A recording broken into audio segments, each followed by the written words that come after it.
aby naše stretnutia prinášali naozaj taký pokoj, naplnenie, radosť.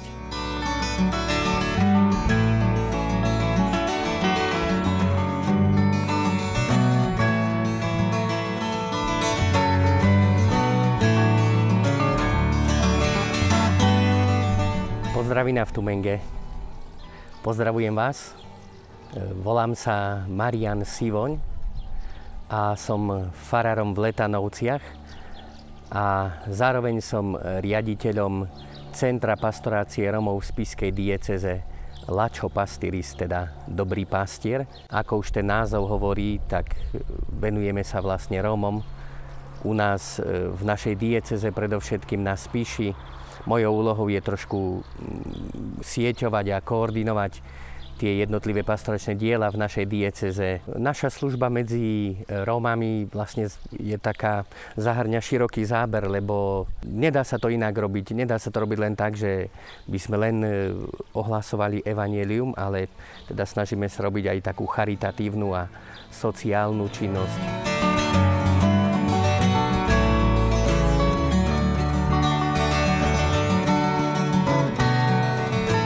Alžbeta počula Máriin pozdrav, pohlo sa dieťa v jej lone a Alžbetu naplnil Duch Svätý. Milí priatelia, evanjelium dnešnej nedele upriamuje našu pozornosť na tému stretnutia. Hovorí nám o stretnutí veľmi krásnom a vzácnom Márie a Alžbety. Mária prišla navštíviť Alžbetu. A v tom evanjeliu mňa oslovuje veľmi jedna veta.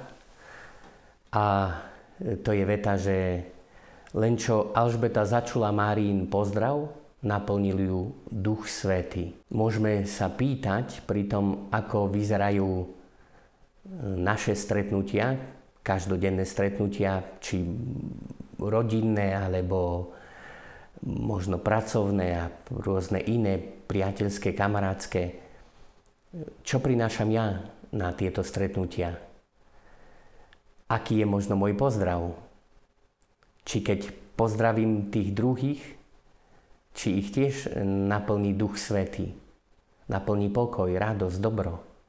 Alebo sú tie stretnutia také plné možno nejakého porovnávania, závisti, posudzovania, možno ohovárania, nenaplňajú vlastne dobrom, ale naplňajú takým nepokojom a skôr hnevom. A tak nech nás toto evanjelium dnešnej nedele povzbudí k tomu, aby naše stretnutia boli také, aby prinášali naozaj taký pokoj, naplnenie, radosť. Už len pozdrav, keď pozdravím druhých, aby to bol pozdrav s úsmevom a s láskou, s takou dobrosrdečnosťou, aby som tých druhých naozaj povzbudila, aby oni z každého takého stretnutia so mnou boli naplnení dobrom, pokojom a radosťou.